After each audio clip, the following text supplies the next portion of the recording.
Bismillahirrahmanirrahim. Assalamu alaikum students. I hope you all are fine. I'm your English teacher. और जैसे कि हमने अपने प्रीवियस लेक्चर में adventure of Isabel chapter number 1 start किया था, पोएम पढ़ी थी, मीनिंग समझी थी हमने, लेकिन एक चीज़ जो है वो थोड़ी हमने नहीं की, वो ये था कि पोइट के बारे में हमने नहीं पढ़ा। तो इट्स ओके, हो जाता है ऐसा। तो आज हम पहले उसकी थोड़ी डिस्क्रिप्शन पढ़ लेते हैं कि पोइट के बारे में क्या लिखा हुआ है अबाउट द पोएम। उसके बाद फिर जो एक्सरसाइज हमारी प्रीवियस लेक्चर में कंप्लीट नहीं हुई थी इस चैप्टर की, उनको हम फिर कंप्लीट करेंगे।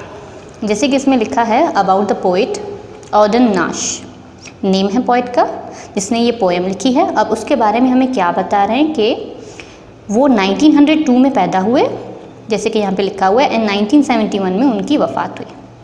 Was an American poet known for writing light comic verse। वो एक अमेरिकन पोइट हैं जो कि हल्की फुल्की पोएम्स, हल्की राइटिंग लाइट, इट मीन्स कि वो कुछ ज़्यादा ऐसे मुश्किल अल्फाज या इस किस्म की चीज़ें नहीं लिखते। कॉमिक वर्ड्स मीन्स मज़ाहिया पोएम्स लिखते हैं, लेकिन वो मज़ाहिया पोएम्स जिसमें से कुछ ना कुछ माना और मतलब निकलते हैं। इन दैट सेंस उनका जो वर्क होता है इस हिसाब से लाइट होता है।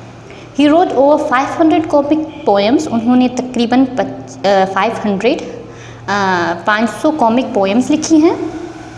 From a young age he love to rhyme, बहुत ही छोटी उम्र से ही उनको जैसे कि राइम होते हैं, पोएम्स जो होती हैं वो बहुत शौक था। एंड वुड ऑफन मेकअप और adapt words if he would not find one that rhymed.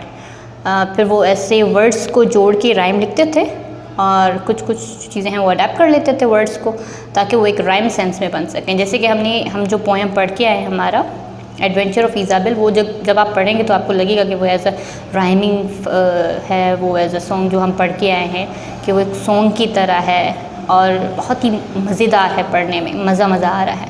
तो इस हिसाब से इनकी बाकी जो पोएम्स हैं, दूसरी जो पोएम्स हैं, इनकी जो दूसरी पोएम्स हैं वो भी इस ही तरीके की हैं। अब उसके बाद फिर हम अपने एक्सरसाइज पे आ जाते हैं। जी, page number 5, page number 4, page number 5 का भी हाफ इडियोमेटिक लैंग्वेज, वो हम प्रीवियस लेक्चर में कंप्लीट करके आए हैं। अब हम पढ़ेंगे एडवर्ब्स। लेट्स सी क्या बोलते हैं हमें। You learned in book 6 that an adverb describe or adds to the meaning of a verb. जैसे कि आप क्लास 6 में बुक 6 में पढ़ के आए हैं कि एडवर्ब का मतलब है कि वो वर्ब में मीनिंग ऐड करते हैं। कैसे? इफ़ वी से, अगर हम बोलते हैं शी सेंग, उसने गाया, ठीक है, कोई भी है, फॉर एग्जाम्पल किसी ने भी, भाई उसने एक गाना गाया, ठीक है, उसने गाया। We do not know how she sang, तो हमें ये नहीं पता कि उसने किस तरीके से गाया, अच्छा गाया, बुरा गाया। ओ व्हेन शी सेंग, कब गाया, आज गाया, कल, परसों, कुछ भी। ओ वेयर शी सेंग, या फिर किस जगह पे। बाय एडिंग अनदर वर्ड, जब हम कोई दूसरा अल्फाज ऐड करते हैं, जैसे कि वो वर्ड होता है an adverb to the sentence, sentence में we can add to the meaning of the verb sang. तो हम वर्ब जो है सेंग, जो कि सिंग का ही फॉर्म है, तो फिर हमें मीनिंग मिलती है कि हाँ ये जो चीज़ हो रही है वो किस हिसाब से और किस तरीके से और कब हो रही है, ठीक है। जैसे कि इन्होंने एग्जाम्पल्स दिए हैं, उससे हम और ज़्यादा समझेंगे। शी सेंग स्वीटली, उसने बहुत ही प्यार से गाया। हाउ डिड शी सेंग, कैसे गाया, स्वीटली, स्वीटली। तो ये जो वर्ड स्वीटली है ये हमारा क्या हो गया, ये एडवर्ब हो गया, क्योंकि ये हमारे वर्ब सेंग में उसको हमने ऐड किया और ये एक मीनिंग दे रहा है अब हमारे सेंटेंस को कि ठीक है भाई उसने गाना गाया, जो भी उसने गाया, लेकिन उसने किस तरीके से गाया, उसने स्वीटली गाया, ठीक है। अब उसके बाद फिर सेकंड है हमारा एग्जाम्पल, शी सेंग यस्टरडे, उसने कल गाया था, ठीक है। अब वो जो हमारा गाना था वो व्हेन डिड शी सेंग, कब गाया, यस्टरडे, कल। तो ये जो यस्टरडे है ये हमारा क्या हो गया, ये एडवर्ब हो गया, जो कि हमारे वर्ब को एक मीनिंग दे रहा है, बता रहा है कि भाई ये चीज़ हुई थी लेकिन कब हुई। शी सेंग हेयर, ठीक है, वेयर डिड शी सेंग, कहाँ उसने गाया था, भाई किस जगह पे गाया था। तो वो हेयर जो वर्ड है वो बता रहा है कि उसने यहाँ, मतलब जो भी है प्लेस, यहाँ पे गाया, उसने सॉन्ग जो है वो सेंग किया था। तो ये हमारा क्या हो गया, एडवर्ब हो गया। वर्ब में कोई चीज़ ऐड हो रही है तो वो एडवर्ब कहलाएगा। ओके, वर्ड में वर्ब में मीन्स जो काम है, वर्ब मीन्स वर्क, तो वर्ब में जो चीज़ ऐड हो रही है वो एडवर्ब है। वो वर्ब का ही हमें बता रही है कि वो वर्ब किस तरीके से हुआ, कहाँ हुआ, किस हिसाब से हुआ, कब हुआ। You also learned that there are several kinds of adverbs. आप ये पढ़ चुके हैं, आप ये सीख चुके हैं कि बहुत किस्म के एडवर्ब्स हैं, बहुत सारे एग्जाम हैं एडवर्ब के। Here is the list to remind you of them. ये वो लिस्ट है जो आपको बता रही है कि कौन कौन से हैं एडवर्ब्स ऑफ टाइम, टाइम वाले एडवर्ब्स जैसे कि नाउ, देन, यस्टरडे, टुमारो। वो चीज़ क्या बताते हैं कि वो काम कब हुआ, व्हेन, कब। तो जो अल्फाज इस्तेमाल होते हैं कि वो काम कब हुआ, उसमें जो भी अल्फाज इस्तेमाल हो रहे हैं वो एडवर्ब्स ऑफ टाइम बता रहे हैं हमें।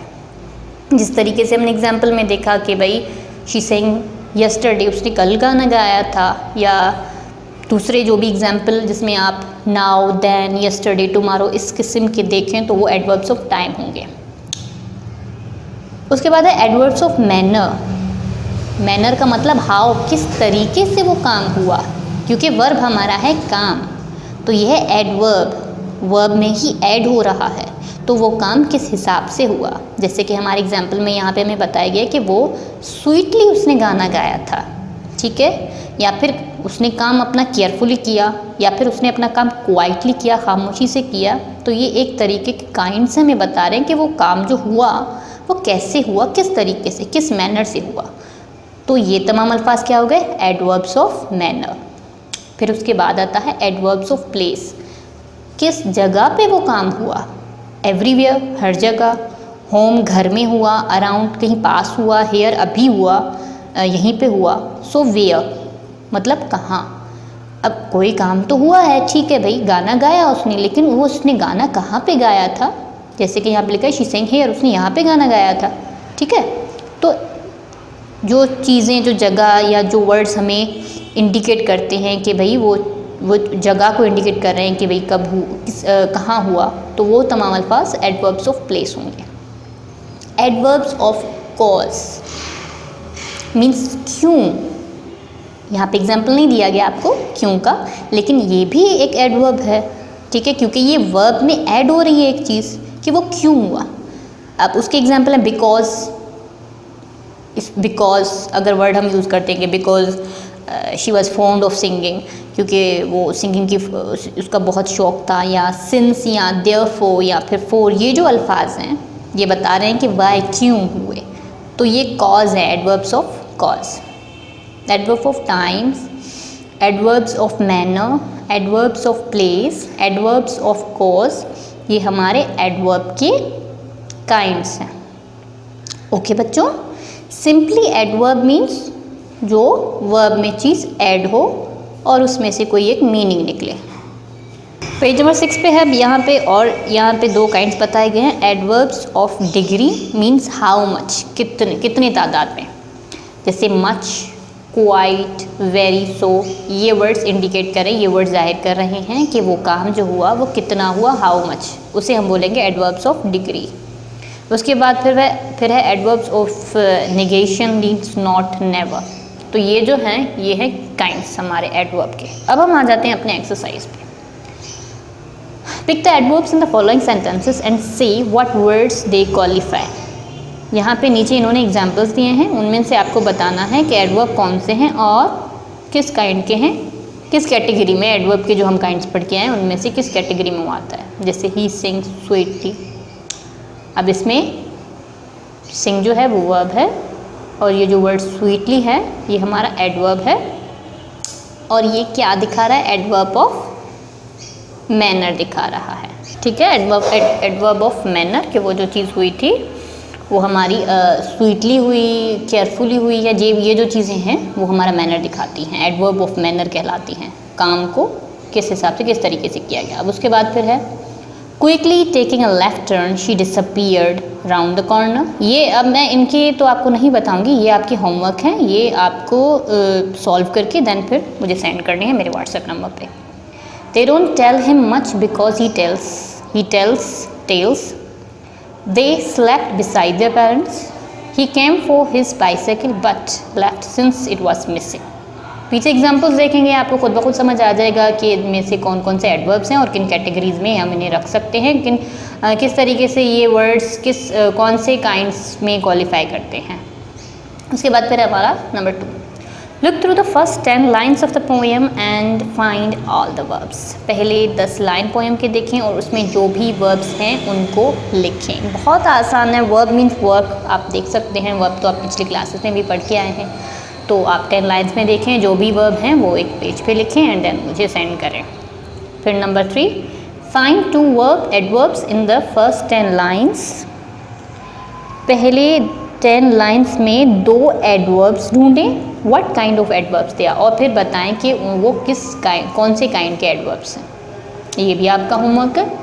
फिर number 4, is there an adverb in the last line of the poem. क्या लास्ट लाइन ऑफ पोएम की आखिरी लाइन में कोई एडवर्ब है? अगर है तो व्हाट इज़ इट, कौन सा है, और फिर व्हाट काइंड इज इट, उसका काइंड कौन सा है। काइंड आप पढ़ के आए ना, अभी हमने पढ़े थे, तो वो आपको मेंशन करना है। फिर हमारे यहाँ पे आ जाती है listening and speaking and then उसके बाद फिर कंपोजिशन। लिसनिंग एंड स्पीकिंग तो ज़्यादातर क्लास के अंदर ही करवाई जाती है, तो उस हिसाब से फिर होती है कि लाइक यहाँ पे क्वेश्चन है कि which famous personality whom you like or admire, write down a few points relating to his or her appearance, character, skills, position in life and so on. फिर work in a groups of 4, describe the person you have chosen to your group but do not reveal who is it, let them guess if they can, then listen to what the others have to say about their chosen person and when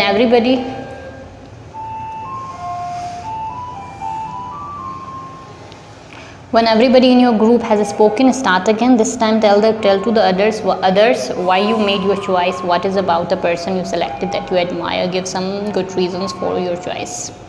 अब इनमें सिर्फ हम इतना कर सकते हैं कि ये जो चीज़ें हैं वो तो क्लास में ग्रुप डिस्कशन है, वो जब हम स्कूल ओपन होंगे तो इंशाल्लाह वो तमाम चीज़ें कर लेंगे। आप अपने फेमस जो पर्सनैलिटी है, जो पर्सनैलिटी आपको सबसे ज़्यादा पसंद है, जिसको आप एडमायर करते हैं, उसके बारे में फ्यू पॉइंट्स लिखें। एडमायर का मतलब ये है कि हमारी ज़िंदगी में कुछ ऐसी शख्सियात ज़रूर होती हैं जिनसे हम बहुत ज़्यादा मुतासिर होते हैं, जिनकी बातें हमेशा हमें याद रहती हैं या फिर उनके काम हमेशा याद रहते हैं। फिर वो आपके घर में भी हो सकते हैं ऐसे लोग, या आपके पड़ोस में हो सकते हैं, या आपने बुक में कहीं पढ़ा हो, या उन पर्सनैलिटीज़ के बारे में आपने किसी से कुछ सुना हो। तो इंडिविजुअल हर एक आप अपनी सोच के मुताबिक जो भी आपको पर्सनैलिटी ऐसी लगती है, जिसको आप बहुत ज़्यादा एडमायर करते हैं, पसंद करते हैं, जिसके काम से, आप उनके स्किल्स से, या फिर ज़िंदगी में उन्होंने कुछ ऐसा किया हो जिनसे आप बहुत ज़्यादा मुतासिर हुए हो, तो उसके बारे में फ्यू लाइन्स लिख के आपको मुझे मेरे व्हाट्सएप नंबर पे सेंड कर देनी है। That is also your homework. इंशाल्लाह नेक्स्ट चैप्टर हम अपने दूसरे लेक्चर्स में कंप्लीट करेंगे। अपना ख्याल रखें स्टूडेंट्स, और अगर किसी भी किस्म की कोई मुश्किलात है प्लीज़ मेरे व्हाट्सएप नंबर पर मुझसे पूछ सकते हैं, कमेंट सेक्शन में भी मुझे बता सकते हैं। मैं आपकी हर मुश्किल को सॉल्व करने की पूरी कोशिश करूँगी। एंड अल्लाह हाफ़िज़।